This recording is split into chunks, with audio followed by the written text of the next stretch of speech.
Hello નમસ્કાર મિત્રો, આજે આપણે જોઈશું એમકોમ સેમિસ્ટર 1માં અકાઉન્ટિંગ ફોર મેનેજમેન્ટની અંદર ચેપ્ટર નંબર 3 સમતૂર વિશ્લેષણ અને પડતર જથ્થા નફા વિશ્લેષણના દાખલા. મેં કંપની લિમિટેડના બજેટ અધિકારી આવતા વર્ષ માટે નીચે મુજબની અંદાજિત વિગતો તૈયાર કરેલી છે. વેચાણ 1 લાખ એકમો 1 લાખ રૂપિયા અને ચલિત ખર્ચ 40,000 રૂપિયા અને સ્થાયી ખર્ચ 50,000 રૂપિયા.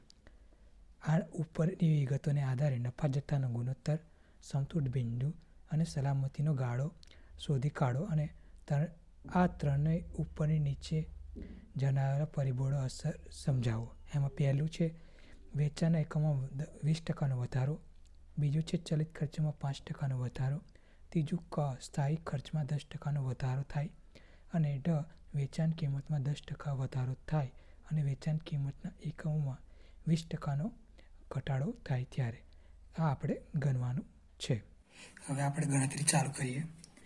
પહેલાં તો આપણે અહીંયા આગળ લખીશું પીવી ગુણોત્તર એટલે કે નફા જથ્થાનો ગુણોત્તર. તો આપણે પહેલાં શોધીશું નફા જથ્થાનો ગુણોત્તર. તો આનું સૂત્ર છે એટલે કે પીવી ગુણોત્તર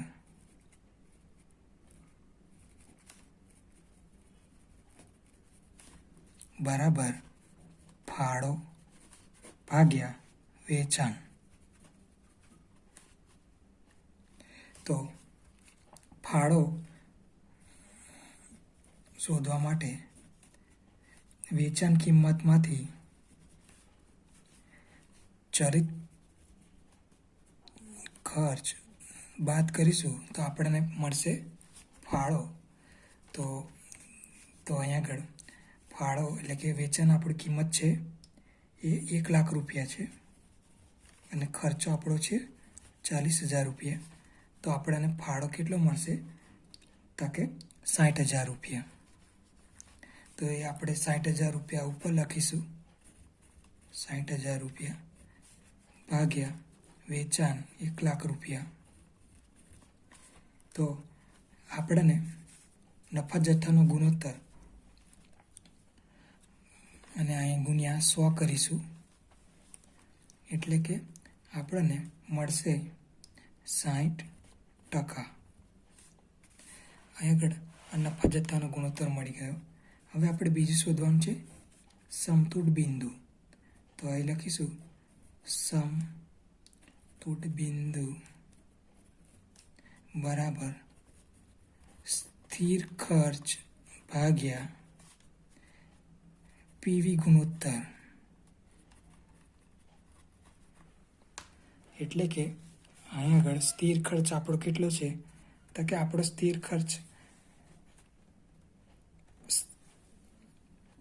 50,000 રૂપિયા ભાગ્યા પીવી ગુણોત્તર આપણો છે 60%.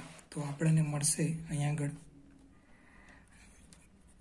83,333. હવે છેલ્લું શોધીશું ત્રીજું સલામતીનો ગાળો. તો લખીશું સલામતીનો ગાળો બરાબર વેચાણ માઇનસ સમતૂર બિંદુ એ વેચાણ. એટલે કે વેચાણ આપણું ટોટલ કેટલું થયું છે તો કે 1 લાખ રૂપિયાનું માઇનસ આપણને સમતૂર બિંદુ મળ્યા છે 83,333. તો અહીં આગળ આપણને સલામતીનો ગાળો મળશે 16,667. હવે આપણે કે વેચાણમાં 20%નો વધારો થાય તો એ લખીશું કે વેચાણમાં એકમોમાં 20%નો વધારો થાય તો અહીં આગળ આપણે કુલ વેચાણ 1 લાખ રૂપિયાનું છે અને પ્લસ 20%નો વધારો. તો આપણને કેટલા 1,20,000 રૂપિયા, કારણ કે 20% છે. 1,00,000ના 20% કેટલા? 20,000, એટલે 1,20,000 પ્લસ અહીં ચલિત ખર્ચા એ 5%નો વધારો થાય છે. તો ચલિત ખર્ચામાં 5%નો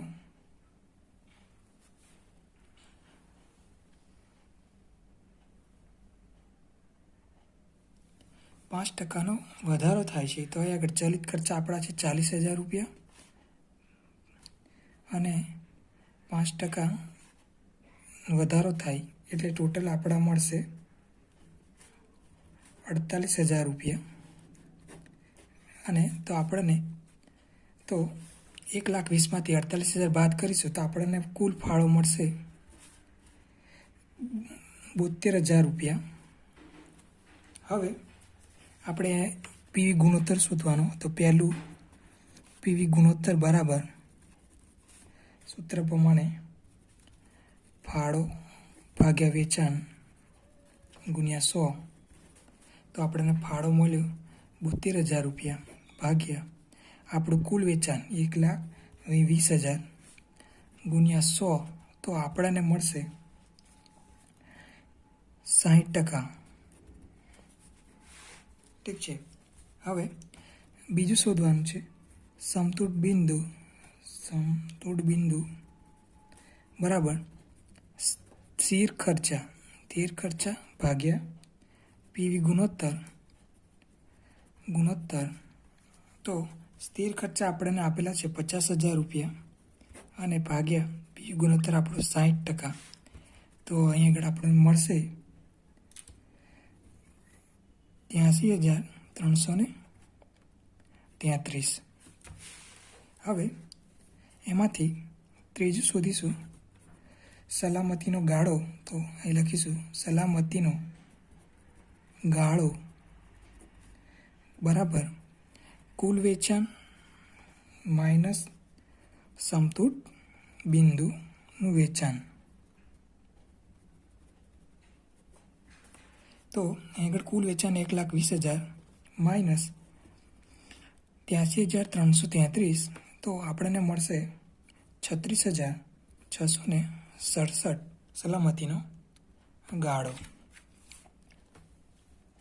બીજું છે કે ચલિત ખર્ચમાં 5%નો વધારો થાય ત્યારે.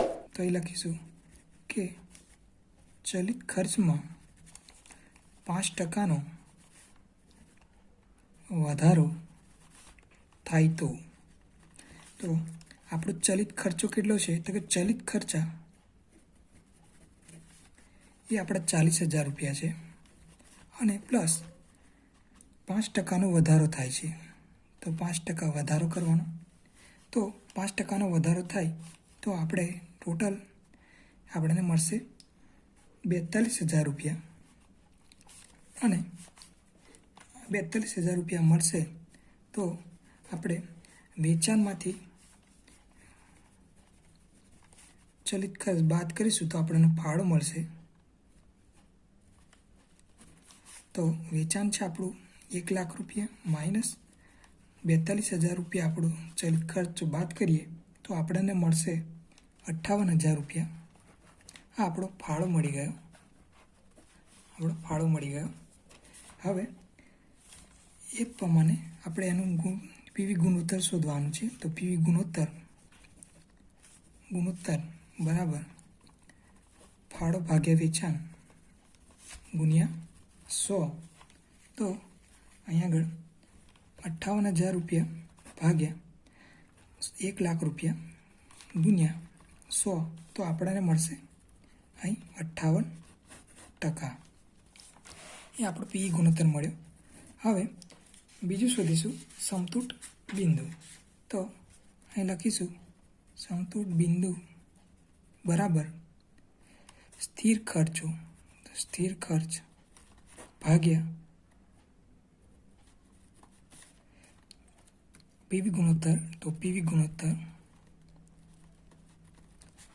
તો આપણો સ્થિર ખર્ચો છે 50,000 રૂપિયા અને પીવી ગુણોત્તર આપણને આવે છે 58.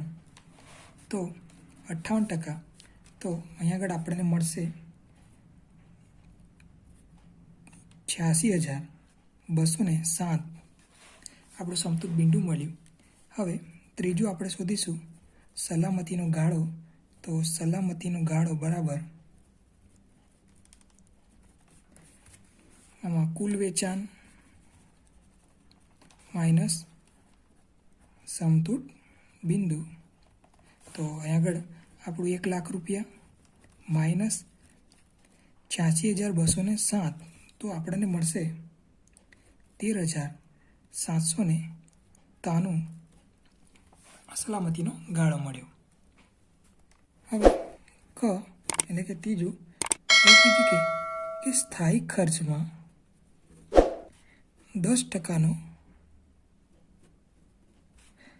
વધારો કરવામાં આવે. સ્થાયી ખર્ચમાં 10% વધારો એટલે કે આપણો સ્થાયી ખર્ચ છે 50,000 રૂપિયા, એમાં પ્લસ 10%, તો 50,000ના 10% એટલે 5,000 રૂપિયા. તો ટોટલ આપણને સ્થાયી ખર્ચ થશે આપણો 55,000 રૂપિયા. તો હવે આપણે પીવી ગુણોત્તર શોધીશું. તો અહીં પીવી ગુણોત્તર બરાબર ફાળો ભાગ્યા વેચાણ ગુણ્યા 100. તો અહીં ફાળો આપણો એનો એ જ આવશે કે 60,000 રૂપિયા આપણે વેચાણમાંથી ચલિત ખર્ચ બાદ કરીને મેળવ્યો એ પ્રમાણે, અને આપણું વેચાણ છે 1,00,000 રૂપિયાનું અને ગુણ્યા 100, તો આપણને મળશે અહીં 60%. બીજું આપણે શોધીશું સમતૂર બિંદુ. તો સમતૂર બિંદુ બરાબર સ્થાયી એટલે કે સ્થિર ખર્ચ ભાગ્યા પીવી ગુણોત્તર.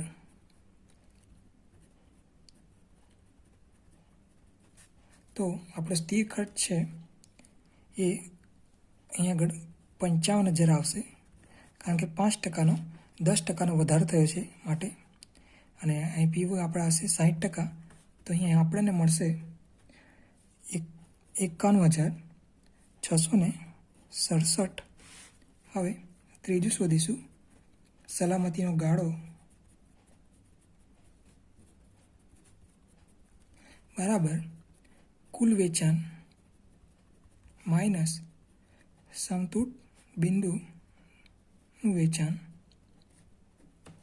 તો ટોટલ આપણા 1,00,000 રૂપિયા માઇનસ 51,667, તો આપણને મળશે આગળ 8,333. આ આપણો સલામતીનો ગાળો મળ્યો.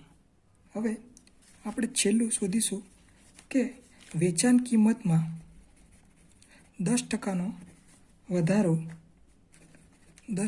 વધારો અને વેચાણ એકમોમાં 20%નો ઘટાડો.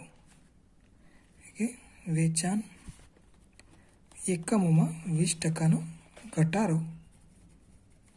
તો અહીં આગળ આપણે અહીં વેચાણના એકમો બરાબર 1,00,000 એકમો છે,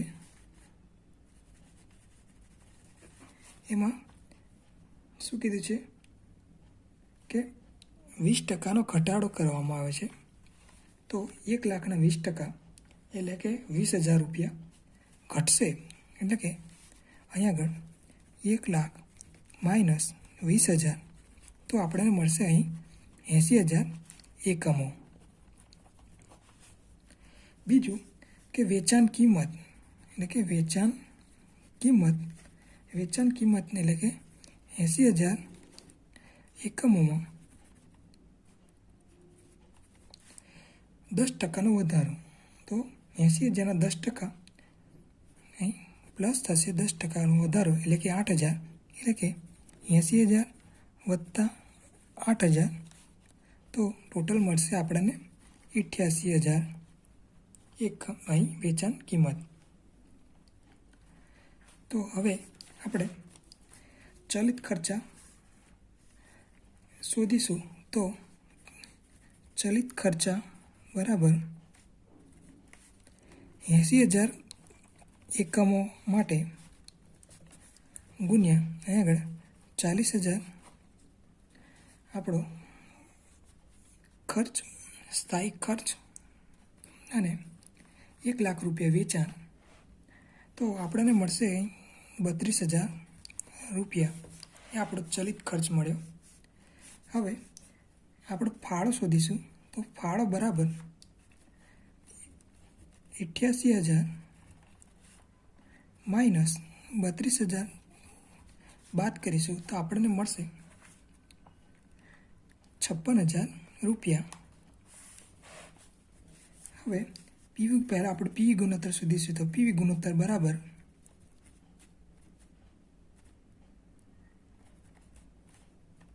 ફાળો ભાગ્યા વેચાણ.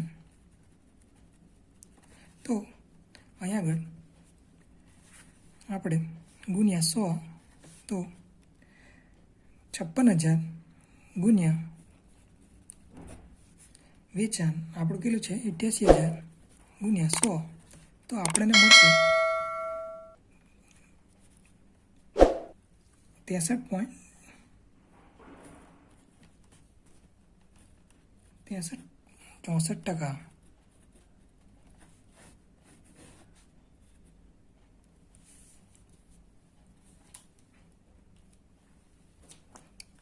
અહીં આપણે બીજું શોધવાનું છે સમતુલ બિંદુ. તો સમતુલ બિંદુ બરાબર સ્થિર ખર્ચ ભાગ્યા પીવી ગુણોત્તર. તો અહીં આગળ આપણે લખીશું 50,000 ભાગ્યા આપણે જે 63.64% આપણે જે આ શોધ્યા પીવી ગુણોત્તર એ, તો આપણને મળશે અહીં આગળ 78,000 એટલે કે 78,572. આ આપણો સમતુલ બિંદુ આવી ગયું. અને આપણે ત્રીજું શોધીશું સલામતીનો ગાળો. તો સલામતીનો ગાળો બરાબર કુલ વેચાણ માઇનસ સમતુલ બિંદુનું વેચાણ.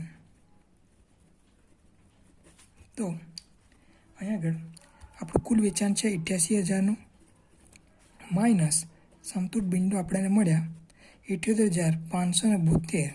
તો અહીં આપણને મળશે 9,428. અહીં આપણો દાખલો પૂરો થાય છે.